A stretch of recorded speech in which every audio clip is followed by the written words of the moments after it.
Oi pessoal, tudo bem? Eu sou o professor Paulo Sérgio do cursinho Renfio, da área de Humanas, né?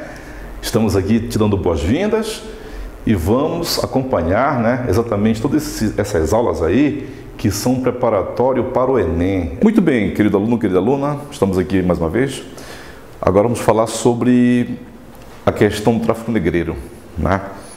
Porque que esse tipo de atividade de transporte foi praticado no Brasil ao longo desses séculos, da colonização, que vai do século XVI, 17, 18 até o século XIX, é quando o Brasil tornou-se livre de Portugal.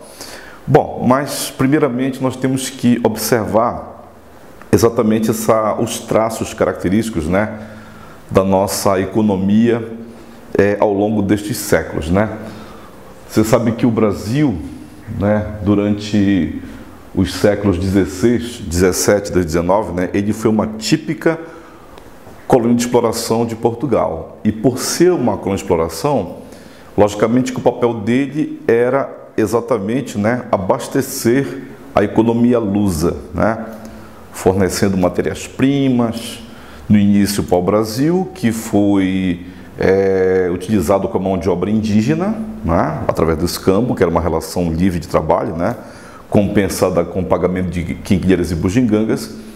Mas a partir da colonização, que foi consequência de uma necessidade do Estado português para poder proteger as terras diante da ameaça estrangeira e também desenvolver no nosso país uma atividade econômica de grande porte, aí começa a história da colonização agrícola.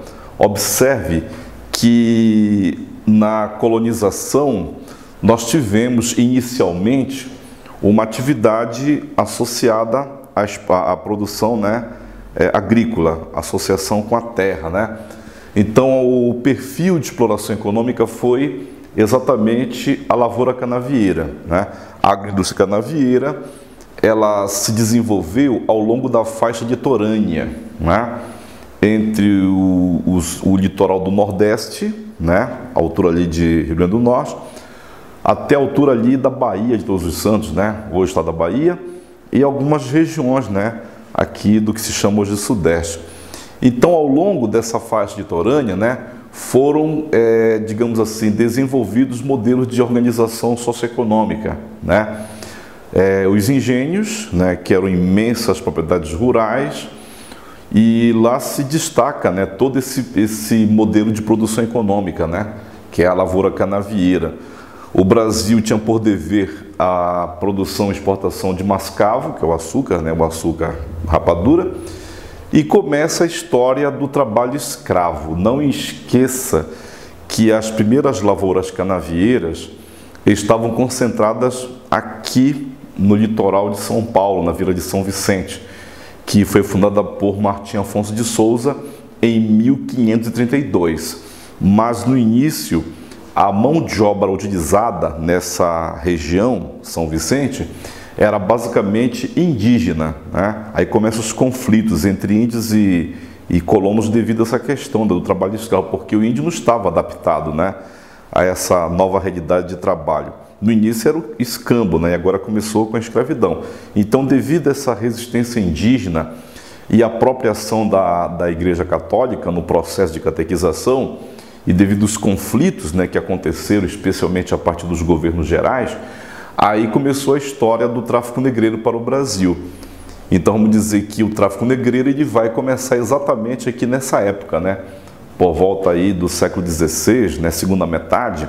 Aí começa a ser introduzido, no nosso país, a mão de obra escrava de origem africana, certo? E observe que o trabalho escravo ele vai perdurar, ao longo, dos séculos posteriores. Nós já sabemos, que na época da União Ibérica o nosso território ele foi expandido, por iniciativas de bandeirantes, por iniciativas de pecuaristas, pela iniciativa de católicos, padres jesuítas, E com isso nós tivemos a descoberta das primeiras reservas minerais por ação dos bandeirantes, A história do Brasil nos diz que as primeiras descobertas de jazidas minerais aconteceram na divisa entre São Paulo e Minas Gerais, na Serra da Mantiqueira. Então, com essa descoberta, você vai ter um fluxo, né, populacional para a região centro-sul do país e, consequentemente, um fluxo de escravos, né, africanos que também vão ser utilizados, né, nessa atividade mineradora. Mas com um detalhe, os escravos, na época da lavoura canavieira, eles não tiveram chance de alforria como vai acontecer aqui na atividade mineradora, né? Aqui você já vai ter a presença de escravos alforriados e até mesmo escravos que tiveram uma certa projeção socioeconômica. É o caso do Chico Rei, que de escravo tornou-se um grande e rico minerador, né?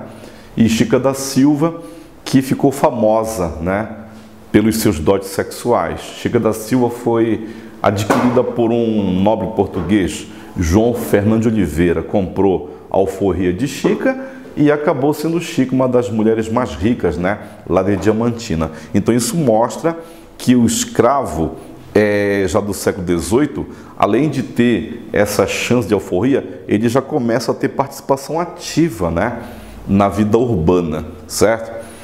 Bom, no século XIX, já na formação do Estado Nacional, com a proclamação da independência, nós tivemos um Estado imperial que preservou as mesmas estruturas socioeconômicas do período colonial. Quando se fala de estrutura socioeconômica, eu falo de quem? Do privilégio das minorias, né? As elites coloniais, agricultores, mineradores, né? Ricos comerciantes. Preservou-se a estrutura fundiária, né? E, sobretudo, preservou-se também a escravidão. Quer dizer que não houve, por parte do governo imperial, né, Dom Pedro I, qualquer iniciativa no tocante à questão social e econômica do país. Quer dizer, ele manteve a escravidão e manteve, né, a economia agroexportadora. Então, essa é uma prova latente que a nossa independência não vai ser uma independência voltada para o progresso nacional, mas uma independência voltada para a preservação dos interesses, né, da elite local e os interesses da própria Inglaterra, que, de certa forma, começou a fazer pressão para acabar com a escravidão, né, como nós iremos ver daqui a pouquinho. Pois bem, mas no século XIX nós tivemos a introdução da lavoura cafeeira. A lavoura cafeeira, ela vai suceder à economia mineradora, né? A lavoura cafeeira, ela foi introduzida no Brasil por volta de 1770, por esse período aí, quando lá em Belém do Pará, o português Francisco Palheta introduziu, né, a produção de café naquela região, mas infelizmente não deu certo devido às condições climáticas, né, e até mesmo de natureza, né, de solo. Não houve condições para que o café se desenvolvesse em Belém do Pará. Por volta de 1780, aí já começa a atividade cafeeira lá no Rio de Janeiro, né? Podemos dizer que muitos aristocratas cariocas, né, eles também tinham plantio de café, só que a mão de obra usada ainda era africana. É bom lembrar você que lá em Belém do Pará, devido à baixa produtividade, a mão de obra era indígena, né? Já no Rio já era escrava, né? Mas quando a produção cafeira se deslocou em direção à divisa Rio-São Paulo, no Vale do Paraíba, aí você vai ter uma produção cafeira bem mais intensificada, mas mesmo assim é preciso mão de obra escrava. Então muitos escravos, né, que foram comprados do Nordeste, chama-se tráfico interprovincial, né? Eles vão ser utilizados nas lavouras cafeiras do Vale do Rio Paraíba, mas devido ao sucesso da lavoura cafeira, né, mais concentrada no Oeste Paulista, quando se fala de Oeste Paulista, falo de quem? Falo de Limeira, falo de Jundiaí, falo também de Ribeirão Preto. Então, nestas atuais cidades, que na verdade eram polos de fazendas de café, aí você vai ter, né, uma produção cafeira muito mais dinâmica, muito mais intensa.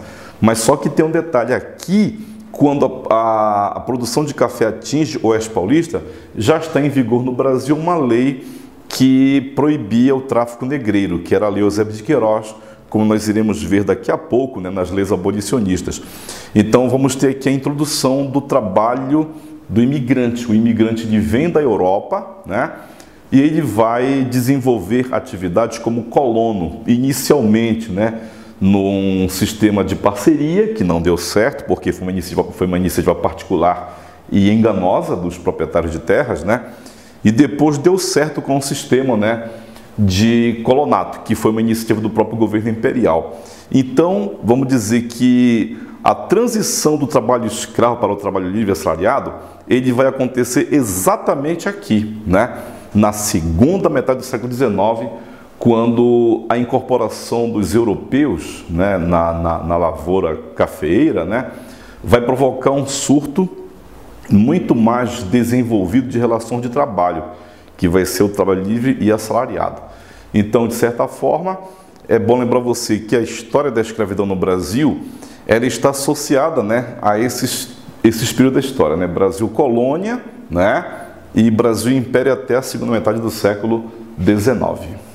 Muito bem, então, de acordo com a trajetória da evolução, né, da economia brasileira ao longo do período colonial e do período imperial, aí você faz essa pergunta, mas afinal de contas, por que o Brasil, ele, com tantos índios, né, que proliferavam pelo nosso território nacional por volta do século XVI, XVII, XIX, por que o índio não foi escravizado na mesma intensidade que o negro africano? E por que o Brasil ele recebeu uma carga aproximada de mais de 4,5 milhões de africanos? Bom, em primeiro lugar, não se esqueça que no início a lavoura canavieira ela foi desenvolvida lá na vila de São Vicente, fundada por Martim Afonso de Souza em 1532. O primeiro engenho do Brasil, chamado São Jorge dos Erasmos, que era propriedade de Martim Afonso de Souza, nesse engenho adotou-se, logicamente, a mão de obra indígena. Então você pode perceber, né, que no início as relações de trabalho entre brancos e índios era uma relação até livre, amistosa e pagava-se alguma coisa em troca, através do escambo. O índio trabalhava em troca de quinquilharias. Bom, mas aí que está o detalhe. O que era doce acabou quando a coroa portuguesa resolveu desenvolver a lavoura canavieira a partir de São Vicente. Então você vai ter que dispor de uma mão de obra numerosa, né, para produzir açúcar, para poder gerar lucros para Portugal. Então sobrou para o índio. Mas aí que está o detalhe. As lavouras canavieiras vicentinas, elas não eram de um porte significativo ao ponto de exigir a introdução de todos os índios na lavoura, né, como mão de obra escrava. Então, de certa forma, os índios que foram utilizados na lavoura canavieira, lá de São Vicente, era uma quantidade não tão assim elevada. Então, essa é a razão por que não houve assim tantos atritos, né, como vai acontecer quando a lavoura canavieira vai ser deslocada para o Nordeste, né, na faixa de Torânia, aqui nessa região, né? Mas por quê? Porque você vai ter a necessidade de uma quantidade imensa de mão de obra na lavoura. E, inclusive, houve até um conflito, né, já na época dos governos gerais, quando o primeiro bispo do Brasil, Dom Pedro Fernandes de Sardinha, ele decidiu ir até a Europa fazer uma denúncia, porque o filho do governador geral, Dom Duarte da Costa, o filho do governador chamava-se Dom Álvaro, né, filho de Dom Duarte da Costa. Então, Dom Álvaro, contrariando um acordo que fora feito entre Estado e Igreja de não escravizar índios convertidos, aconteceu aquele episódio, né, que o bispo acabou morrendo misteriosamente lá na altura do litoral do Rio Grande do Norte. Então, para se dar a entender que aquilo ali não foi bem assim como a história conta. Talvez foi queima de arquivo, porque se ele chegasse a Portugal e delatasse essa questão, ia complicar a relação Estado e Igreja. Mas não se esqueça que uma das razões que explica por que o trabalho indígena ele foi combatido pela Igreja Católica, especialmente os jesuítas, é que para a Igreja Católica os índios não deviam ser escravos dos brancos, mas sim servos de Deus. Quer dizer que deveriam trabalhar nas lavouras canavieiras da igreja, certo? Em troca do quê? Da salvação espiritual. Então, eis a razão por que esse conflito entre religiosos e colonos. E esse conflito nos leva até a provocar a intervenção do Estado português, né? Quando em 1680 foi publicada aquela lei que eu te falei, né? A lei que proibiu a escravidão indígena, que foi abolida de vez no governo do Marquês de Pombal. Mas muito antes disso, era preciso solucionar a questão da mão de obra. Eis a razão por que começaram a chegar no Brasil as primeiras levas de escravos vindos da África, né? Então essa leva de escravos que vinha para cá, para o Brasil, em navios negreiros, também chamados tombeiros, tem uma lógica. A lógica é a seguinte: o Estado português, ele precisava dar continuidade, né, ao projeto de colonização em função da exploração agrícola. Tinha que ter mão de obra, tinha que ter o quê? Produção econômica através da escravidão. Bom, a leitura é a seguinte: o Estado português, ele necessita utilizar o Brasil como fonte alternativa, né, de complementação da economia através do açúcar. Pois bem, então podemos dizer que para Portugal não foi difícil encontrar solução para esse problema, que é a questão da mão de obra. Por quê? Porque Portugal, ele já praticava o tráfico negreiro muito antes, né, de ser o Brasil, né, entre aspas, descoberto pelo senhor Pedro Álvares Cabral. Não esqueça que quando Portugal, ainda no século XV, né, desenvolveu o périplo africano, que foram viagens que Portugal praticava ao longo do litoral daquele continente, então Portugal fundou feitorias, né? Feitorias localizadas onde? Em Guiné, Angola, Congo, Costa de Minas e Baía do Benim. Então, nessas regiões da África, que eram feitorias, então os mercadores portugueses, eles vão fazer alianças com tribos, né, próximas do litoral, e essas tribos associadas a esses mercadores vão travar guerras contra as tribos do interior e tribos inimigas. Então você vai ter, como consequência dessa política mercantilista, né, um verdadeiro processo de extermínio de tribos, desagregação social, né, vinda de escravos para o Brasil como se fossem animais nos navios negreiros, que eram chamados de tumbeiros, né? Então, por que esses navios negreiros eram chamados de tumbeiros? Exatamente porque eram verdadeiras tumbas, né? Se nós, nos livros de história, né, pudermos ver como é que era um navio tumbeiro, né? Era assim: lá nos porões, os escravos eram armazenados, né, totalmente enfileirados, próximos uns dos outros, né, como animais. Então essa falta de conforto, essa falta de até mesmo de higiene e de condições humanas de sobrevivência, provocava entre eles uma grande mortandade. Geralmente a mortandade era consequência de quê? De maus tratos, né? Maus tratos que eles praticavam contra os negros, né? Açoites, espancamento, né? Mas também a questão polêmica do banzo, porque o banzo, segundo dizia-se na época, era a doença da nostalgia. Muitos morriam vítima dessa depressão, mas na verdade o que matava mesmo não era apenas a depressão, era basicamente o quê? Os maus tratos, né?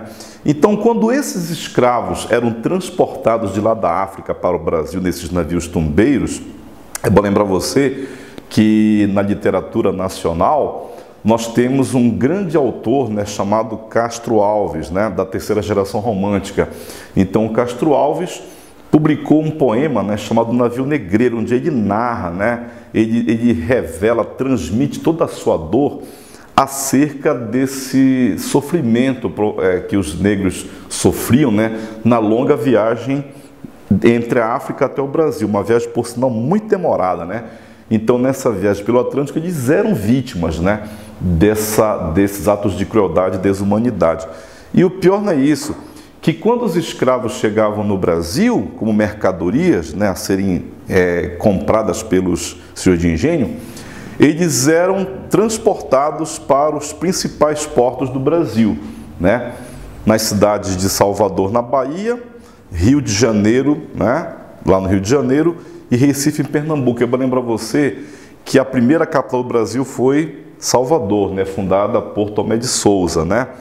O Rio de Janeiro tornou-se capital em 1776, na época do rei Dom José, devido à mineração, né? E Recife, porque era, né, até o século XVII, né, o maior eixo econômico do Brasil. Então, os escravos, quando eles eram desembarcados nestas cidades, eles eram expostos em mercados, né, o mercado dos escravos, né? Então, nesses mercados, aquilo ali era uma exposição humilhante, porque eles eram avaliados de acordo com a compleição física, de acordo com o sexo, de acordo com a idade.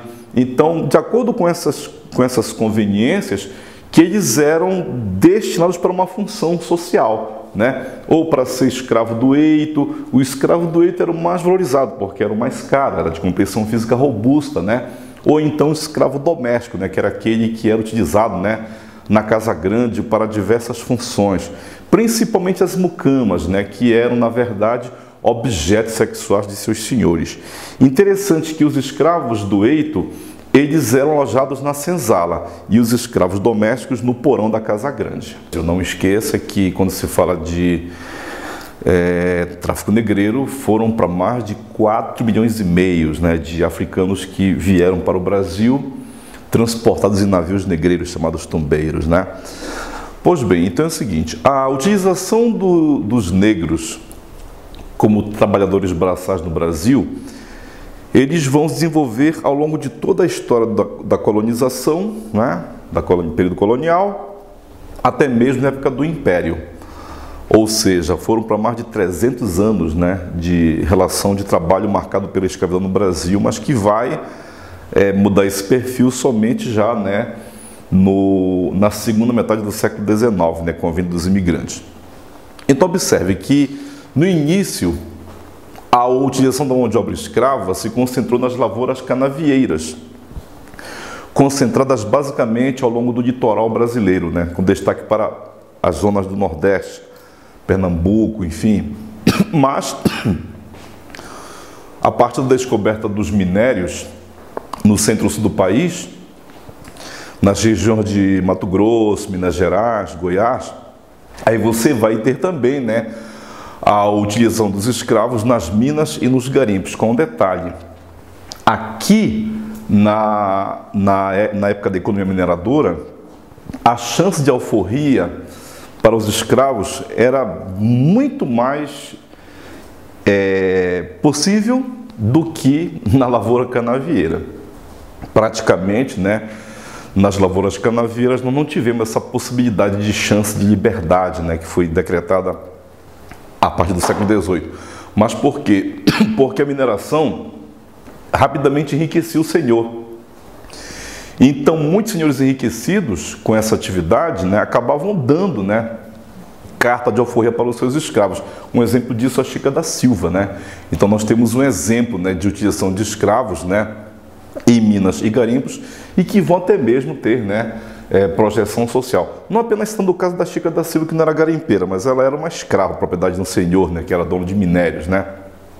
Mas o próprio Chico Rei, que conseguiu formar uma pequena fortuna, comprou sua liberdade, comprou também de seus companheiros e acabou sendo, né, um rico minerador. Então você pode perceber que já existe, né, uma chance maior de liberdade já no século XVIII.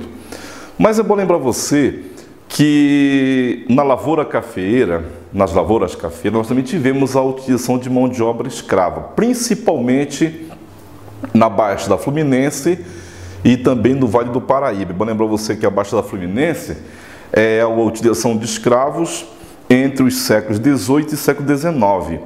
E no Vale do Paraíba, exatamente, né, no alvorecer do século XIX, quer dizer, eram comuns essas fazendas, né, desses aristocratas da terra, os barões do café, eles terem também escravos, né, sendo utilizados nessas lavouras, como também aconteceu, né, na época da lavoura canavieira nordestina.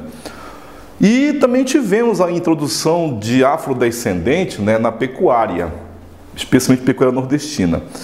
Você sabe que existe um rio no Brasil, né, que nasce em Minas Gerais e deságua entre o estado de Alagoas e Sergipe, é o Rio São Francisco. Por que o Rio São Francisco é chamado Rio dos Currais?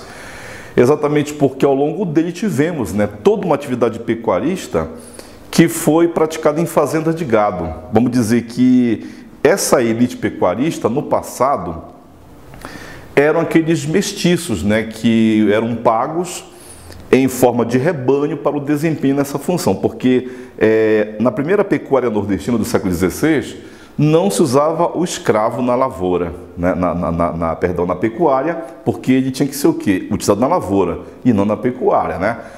Então essa é a razão porque muitos senhores eles utilizavam mestiços para criar gado. Então esses mestiços, na proporção que eles vão, digamos assim, fazendo uma pequena fortuna, ganhando rebanho em vez de dinheiro, né?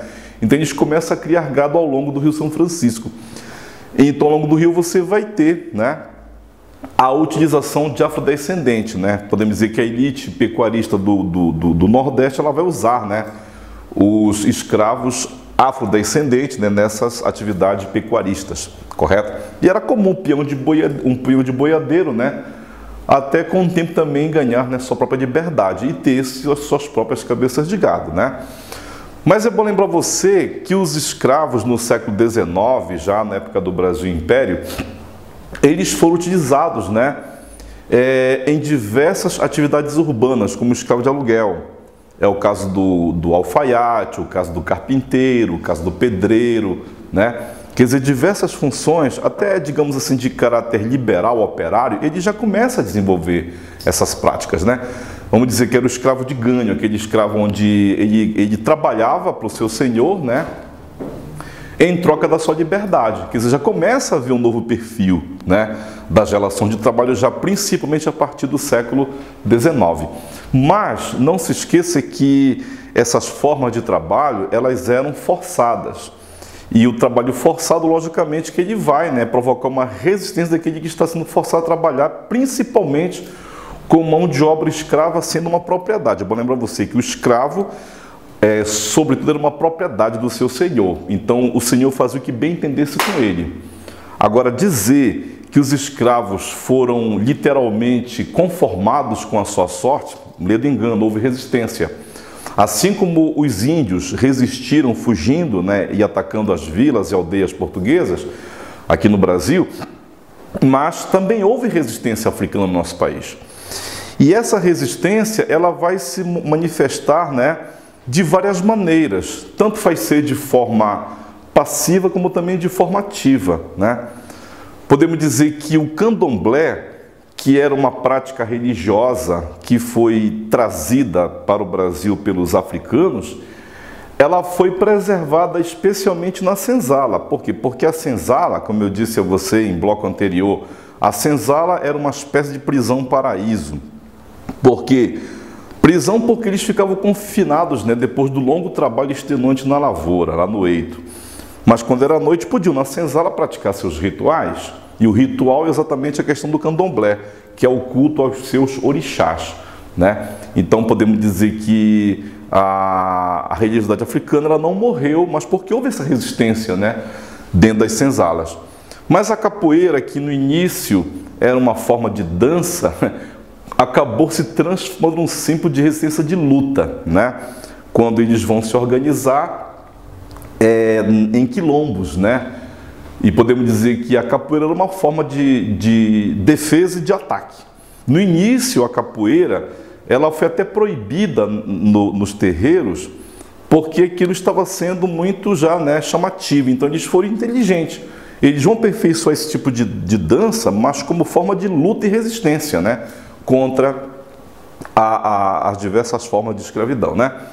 A fuga para locais distantes também era, né, uma forma de resistência que muitas vezes era seguida de violência física, porque se ele fugisse para a cidade, para a serra, para o mato ou para a caverna, e se o capitão do mato capturasse, né? Primeira coisa que ele fazia, ele marcava, né, com F no rosto, F de fujão.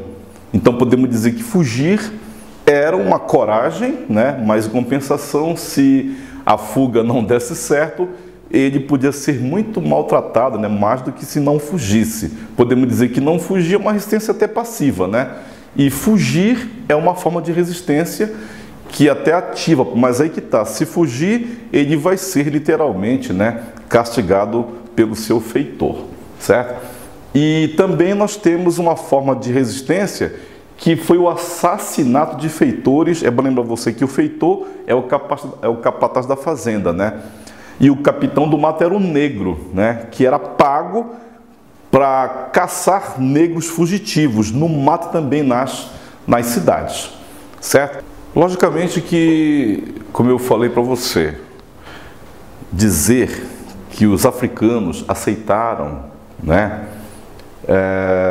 passivamente a forma de como foram tratados como escravos, né, e que se conformaram com essa sorte, ledo engano, houve resistência. Na verdade, ninguém aceita ser escravo e maltratado, mas a resistência africana é uma coisa espetacular. E uma das mais espetaculares formas de resistência africana foi a formação de quilombos. Podemos dizer que candomblé, capoeira, fuga, aborto, assassinato era uma forma de resistência individual, né, deles e até mesmo de grupos. Mas quando se fala de resistência em formação de quilombo, é uma forma de resistência coletiva. Podemos dizer que eles vão se agrupar, né, em núcleos isolados, né, bem distantes, né, de forma organizada. É bom lembrar você que na história do período colonial e até mesmo no alvorecer do Império, tivemos também a presença de muitos quilombos, né, que se espalharam não somente pelo Nordeste, mas também aqui, né, pelo centro-sul do país. E desses quilombos, aquele que se destacou foi o de Palmares. Onde ficava o quilombo de Palmares? Exatamente no atual estado das Alagoas, que naquele tempo era capital de Pernambuco, né? Então esse quilombo ele foi de todos o maior. E ele era formado por vários núcleos, chamados mocambos. E o mocambo central era exatamente o do Macaco, que ficava no alto da Serra da Barriga. E lá que o rei Ganga Zumba, né, funda esse quilombo, mas o destaque foi exatamente seu sobrinho neto Zumbi, que acabou se transformando num herói da resistência. Mas por quê? Porque Zumbi, ele defendeu o quilombo, né, de forma heróica. Durante 3 meses, o quilombo de Palmares foi fustigado pelos bandeirantes aqui de São Paulo. A história diz que o bandeirante Jorge Velho, ele foi pago pelas autoridades pernambucanas para acabar com esse quilombo. Mas por quê? Porque Palmares era um estado negro encravado dentro de um estado português dominado pelos brancos. Então você pode perceber essa discrepância, né, entre brancos e negros até na formação de um poder constituído. Então podemos dizer que Zumbi acabou sendo vítima dessa atrocidade provocada por esse bandeirante. A história oficial diz que o bandeirante matou Zumbi no dia 20 de novembro de 1695. 1695 de novembro é o dia que Zumbi foi morto.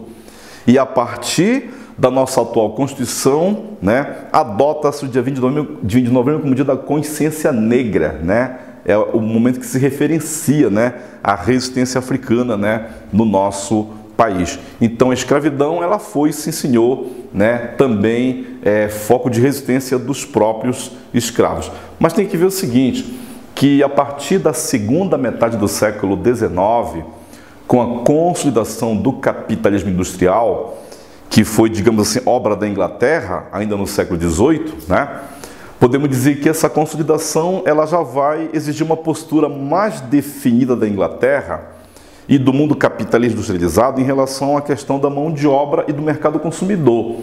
E tem essa razão porque que, quando se fala de abolicionismo, nós temos que ver os dois lados, né?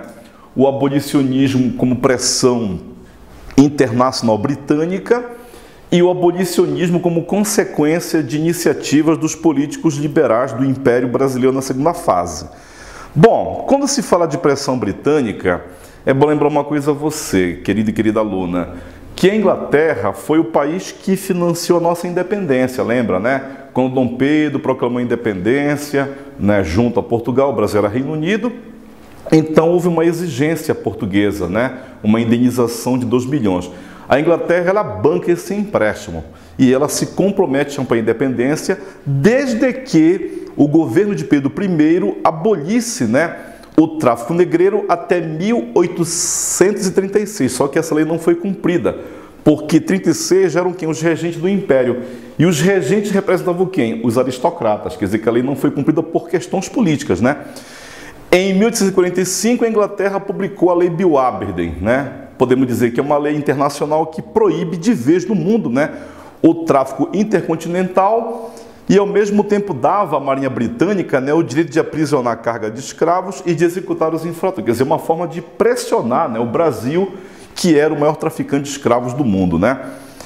E no caso da iniciativa política brasileira imperial, que vai ser fruto de uma pressão também externa e interna, é bom destacar o papel do Exército no pós-guerra do Paraguai, o papel da imprensa abolicionista, né? O papel de alguns intelectuais que, por sinal, eram afrodescendentes, né? É o caso, por exemplo, né, de Luiz da Gama, o caso de José do Patrocínio, né? O próprio Joaquim Nabuco. Quer dizer que esses homens foram homens intelectuais que defendiam a causa, né, do fim da escravidão no Brasil. E nós temos as principais leis que foram publicadas ao longo desse período, né? A lei do Eusébio de Queiroz, que proibiu o tráfico negreiro, né? Mas não foi cumprida essa lei porque a economia precisava ainda de mão de obra, né? A lei do ventre livre, que libertava o escravo ao nascer, mas era uma liberdade tutelada até os 21 anos, né? E só recebe alforria após os 21 anos. Que liberdade é essa, né? A dos sexagenários, que dava liberdade para os idosos acima de 60 anos após 1885, uma lei enganosa, porque escravo, quando chegava nos 40 estava morto, né, inválido. E finalmente a Lei Áurea, né, que aboliu de vez a escravidão no Brasil, mas não provocou um programa de inclusão social. E então, 13 de maio, na verdade, foi um ato de heroísmo da Isabel, né, da princesa Isabel, para acabar com a escravidão, mas acabou comprando confusão com os políticos conservadores. Então, podemos dizer que a Lei Áurea ela foi fruto de pressões internas e externas, né? As pressões internas têm muito a ver com a Guerra do Paraguai, porque o exército brasileiro, a maior parte do efetivo era formado por escravos. Então, depois da guerra, o exército entendeu que o soldado era um herói, não um escravo. Então, essa é a razão por que ele vai, né, participativamente, não somente do republicanismo, mas também vai defender, né, a causa abolicionista.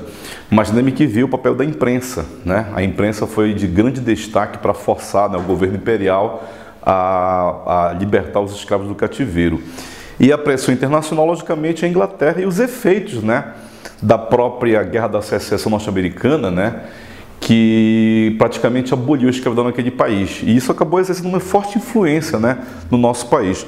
Mas o grande problema é que a Lei Áurea, apesar dela ter criado, né, um programa de liberdade, né, incondicional, mas acabou sendo uma liberdade com condições, porque, primeiro, não houve na Lei Áurea um programa de inclusão social para os libertos, né?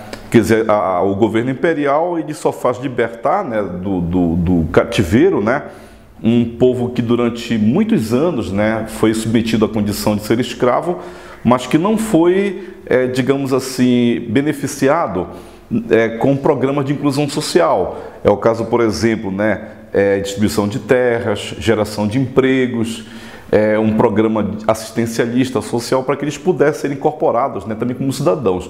Então, de certa forma, a Lei Áurea ela foi uma lei que trouxe problemas, né, e mas ao mesmo tempo trouxe, né, o fim de uma tradição histórica que era a escravidão, ok? Então, de certa forma, vamos dizer que a escravidão foi um grande câncer social que marginalizou milhões de seres humanos, né, na condição de ser um simples objeto de trabalho para os seus senhores, correto?